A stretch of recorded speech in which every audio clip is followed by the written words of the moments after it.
They didn't knock. They didn't warn him. They didn't expect to survive. 12 killers crossed into Harlem with one order burned into their minds: end Bumpy Johnson. By sunrise, 11 men were gone, no bodies, no witnesses, no answers. Only one walked back to Dutch Schultz, and the message he carried ended a war before it began. Harlem after midnight didn't sleep. It listened. The streets held their breath, waiting for something to go wrong, because something always did. Streetlights flickered like tired eyes. 3. Storefront gates rattled softly in the cold wind. Somewhere far off, a train screeched, then vanished into the dark. Harlem knew danger the way a body knows pain before it arrives. At the center of it all sat Ellsworth, Bumpy Johnson, not pacing, not hiding, just sitting, calm as stone, as if the night belonged to him. Because, in many ways, it did. Bumpy didn't rule Harlem with noise or numbers. He ruled it with reputation. People didn't fear what he might do. They feared what he had already done. 3. And what he never needed to explain. Downtown, miles away and worlds apart, Dutch Schultz was unraveling. The room he sat in was thick with cigar smoke and frustration. Glasses clinked. Men talked, but no one laughed. Schultz hated silence, and lately, silence followed him everywhere. Harlem wasn't responding to threats. No negotiations, no retaliation. Just a wall, solid, quiet, untouchable. That wall had a name: Bumpy Johnson. Schultz slammed his glass down hard enough to make the table jump. He was used to fear, used to men folding when he raised his voice. But Harlem didn't fold. Harlem didn't even blink. And the more Schultz pushed, the more the city seemed to push back without lifting a finger. That's when he decided talking was over. He didn't choose random men. He chose killers. 12 of them. Men who had crossed lines before and slept just fine afterward. Men who believed guns solved everything. They gathered around a long table as Schultz laid out photographs, maps, and names with slow, 3. deliberate movements. When he slid Bumpy Johnson's photo forward, the room went quiet. "You go in," Schultz said, his voice low and tight. "You finish it, you walk out." By morning, Harlem is open. No speeches, no warnings, just an order. The men nodded. Some smirked. Others stayed expressionless. None of them hesitated. They believed numbers mattered. 12 against 1. They believed reputation blowed just like flesh. 3. What they didn't understand was that Harlem wasn't a place you entered. It was a place that decided whether you belonged. Bumpy didn't hear about the hit from a whisper or a threat. He felt it in the air.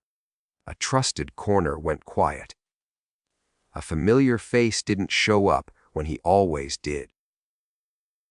The rhythm of the streets shifted, just enough to notice if you knew how to listen. Bumpy knew. He didn't curse. Didn't shout. He made one phone call. His voice was calm, almost bored. "Close the streets," he said. "Let them come." That was all. By the time the 12 killers crossed into Harlem, the city had already changed. Doors closed earlier than usual. Windows darkened. Footsteps faded.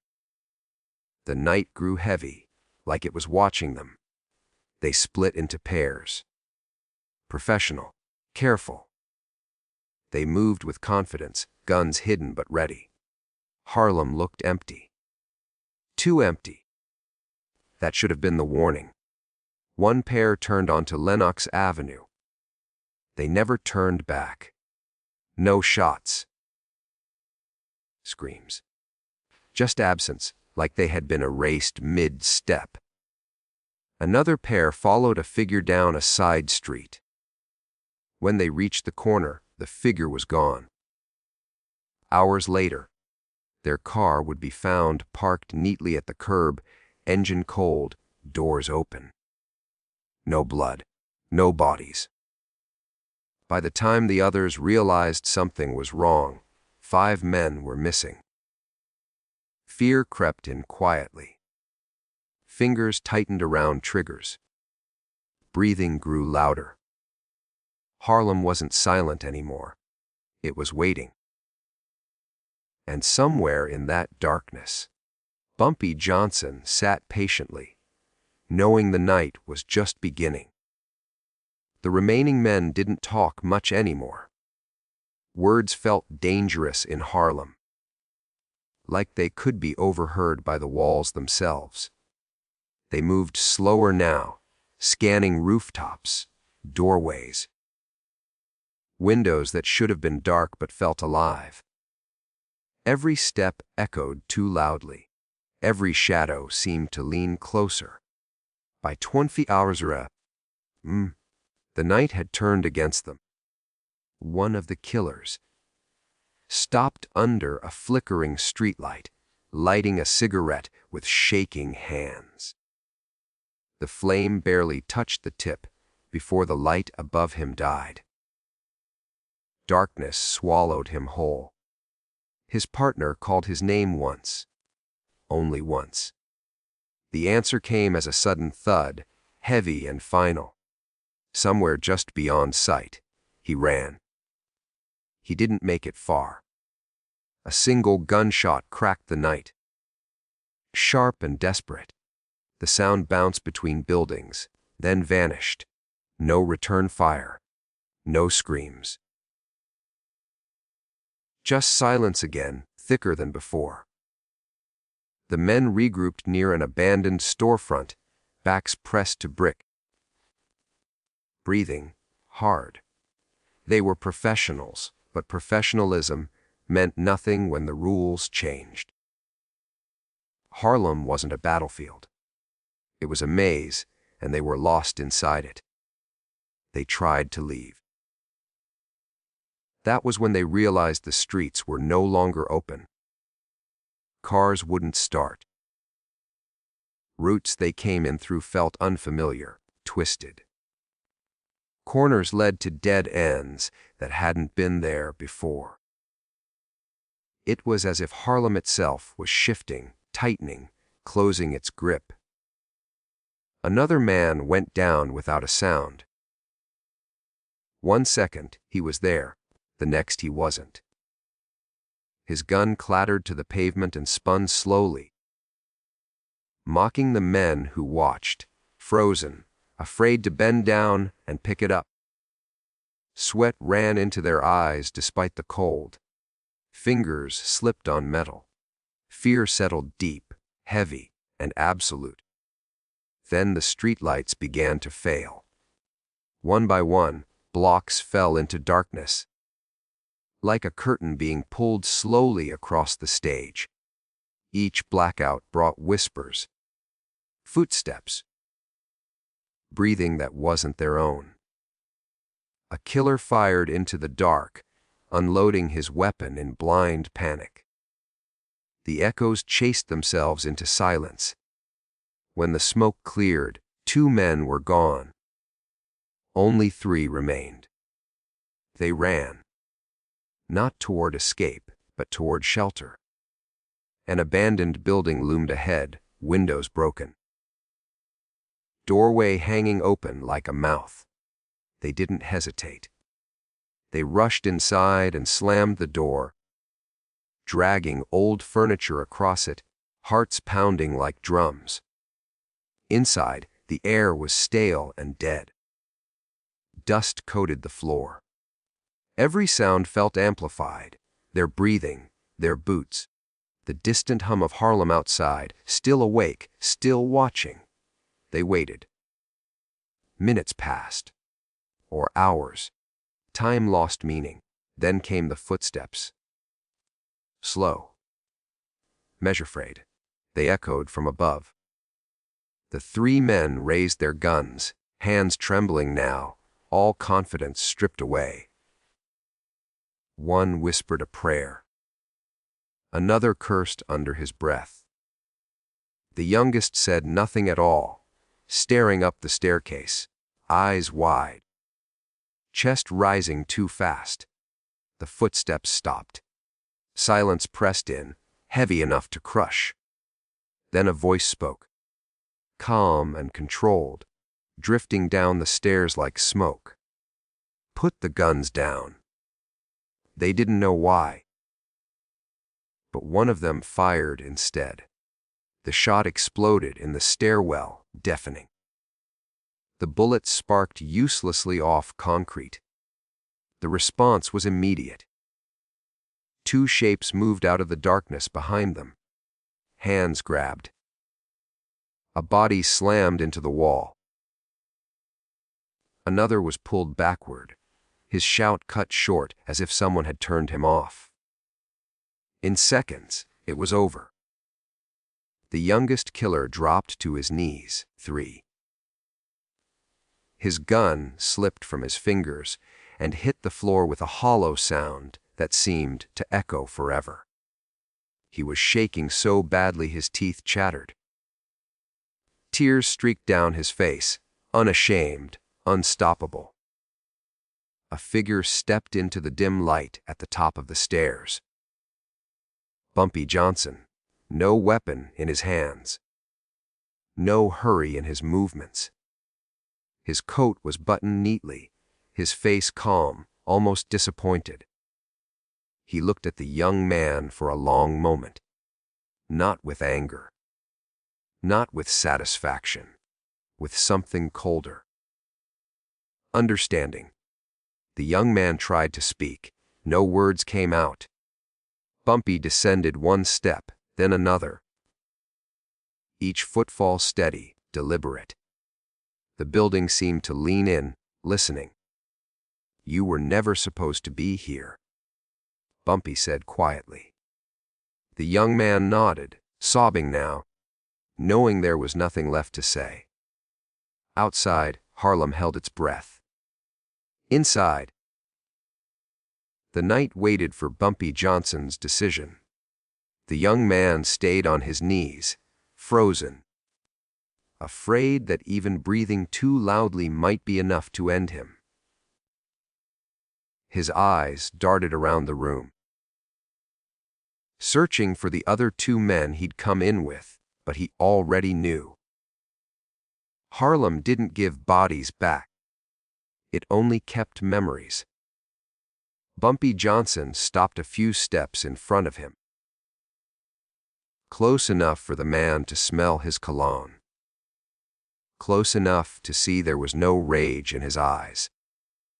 That scared him more than shouting ever could. Outside, a distant siren wailed and faded. Somewhere, a door slammed. Life went on.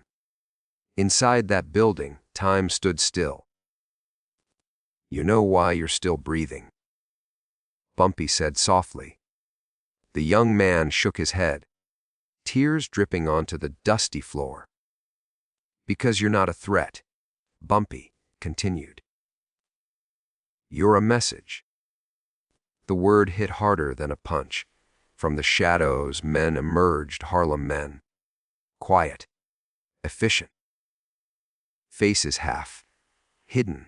They didn't look at the bodies. They didn't need to. This wasn't their first night like this. It was just another problem being handled. One of them pulled the young man to his feet. His legs barely held him. Another patted him down, removing the gun, the knife, the spare bullets. When they were done, he was empty. Not just of weapons, but of courage, of belief. 3. Of the idea that he ever had control. They walked him out of the building and into the street. The night air hit him like a wave. Cold, sharp, real. Harlem stood around him, silent but present. Windows glowed faintly. Shadows leaned forward. He felt watched from every direction, not by people, but by the city itself. They didn't rush him. They walked at an even pace, guiding him through streets that now seemed endless. Every step felt borrowed. Every breath felt like permission that could be revoked at any second. Bumpy followed a few steps behind, hands in his coat pockets, unbothered. "You tell Dutch Schultz what you saw," Bumpy said as they walked. "Not what you think. Not what you hope. What you saw." The young man nodded again and again, afraid to stop. "And you tell him this?" Bumpy added.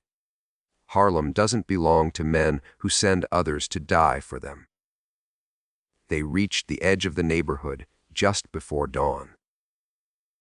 The sky was turning gray, the night finally loosening its grip. The escort stopped. Harlem stopped. This was as far as it went. 3. Bumpy stepped forward, meeting the young man's eyes one last time. "If he ever sends another crew," Bumpy said quietly, "nobody walks out. Not even you." The young man swallowed hard, his throat raw. "Yes, sir," he whispered. No one stopped him after that. He walked alone, past streets that suddenly felt ordinary again. Past buildings that didn't breathe. Past corners that didn't watch him back. Each step away from Harlem felt unreal. Like waking from a nightmare and realizing the fear was still there. By the time he reached Dutch Schultz's territory, the sun was fully up. Schultz was waiting. 3. He took one look at the man's face and his anger drained away. The bravado, the impatience, the hunger for control, all of it replaced by something colder. "How many?" Schultz asked. The young man opened his mouth, closed it, then spoke. "Just me." Schultz stared at him, searching for a lie that wasn't there. "What happened?" Schultz pressed. The young man's hands began to shake again. Harlem happened. He told him everything. The disappearances, the darkness, the silence. The man who stepped out of the shadows without a gun. The calm voice that never rose. The warning that felt carved into his bones. When he finished, the room was quiet. Schultz said nothing. He poured himself a drink. Didn't offer one to the survivor. Didn't ask another question. He already had his answer. Some wars weren't won with bullets. 3. Some were ended by understanding who you could never beat. And somewhere back in Harlem. As the city woke up and the streets filled again, Bumpy Johnson returned to his routine. Another night handled. Another message delivered. The city exhaled. It remembered. Dutch Schultz sat alone, long after the survivor finished speaking. 3. The room smelled of stale smoke and spilled liquor, but Schultz barely noticed. His eyes stayed fixed on the table, on the faint ring left behind by his glass. He had built his life on force. 3. On intimidation, on the belief that if you hit hard enough, the world would move. But now he understood something that made his chest feel tight. Harlem hadn't moved at all. The young man stood nearby, silent, afraid to speak again. His job was done. The message had been delivered exactly as ordered. He was alive. But whatever had walked out of Harlem with him wasn't courage. It was fear, deep and permanent. Schultz finally lifted his glass, took a slow drink, and set it down without a word. No rage. No shouting. No orders barked into the room. The silence said everything his voice never could. He had seen fear before, but never this kind. This was the fear of men who realized the rules didn't apply everywhere. By noon, word began to spread, quietly, carefully. No one said Bumpy Johnson's name too loudly, but everyone knew. 12 men had gone into Harlem. One had come back. And that one didn't brag. He didn't boast. He didn't exaggerate. He looked like a man who had stared into something endless and barely escaped. That was enough. Dutch Schultz never sent another crew into Harlem. He never tested the boundary again. Business moved elsewhere. Conversations changed tone. Harlem was mentioned less and less, like a subject no one wanted to invite back into the room. Back uptown, the streets returned to their rhythm. Shops opened. Music spilled from windows. People went on with their lives, unaware of how close everything had come to burning. That was Bumpy Johnson's power. He didn't rule through chaos. He ruled through stability. Violence, when it happened, was precise, controlled, final. Those closest to him never asked what really happened that night. They didn't need the details. They saw the results. Harlem stood untouched. No retaliation, no police flood, no headlines screaming blood. Just calm, steady order. Bumpy walked the streets later that afternoon, greeting shop owners, nodding to familiar faces. To most, he looked like any other man, taking his time. Only a few noticed the way people stepped aside, just a little quicker. The way conversations paused when he passed. Respect in Harlem wasn't loud. It was instinct. In the days that followed, rumors tried to grow. Stories always do. Some said Bumpy had set traps on every corner. Others swore there were dozens of gunmen hiding in the buildings. A few claimed Harlem itself was cursed, that no outsider ever truly made it out once the streets decided otherwise. Bumpy never corrected any of it. Fear didn't need facts. It needed mystery. That was the lesson Dutch Schultz learned too late. Power wasn't just about how hard you struck. It was about knowing when you didn't have to strike at all. Schultz had sent 12 men to prove a point. Bumpy had sent one back to erase it. Years later, old-timers would still lower their voices when they talked about that night. They wouldn't argue over numbers or names. They would just shake their heads and say the same thing. Harlem closed. Because that was what it felt like. Like a door shutting softly, firmly, without ever opening again. Bumpy Johnson lived on, not as a man who hunted enemies, but as one who didn't have to. The streets remembered him. The silence remembered him. 3. Even the men who never met him felt his presence whenever they thought about stepping where they didn't belong. and somewhere in the back of every gangster's mind, that question lingered, unspoken but heavy. What if the message had been ignored?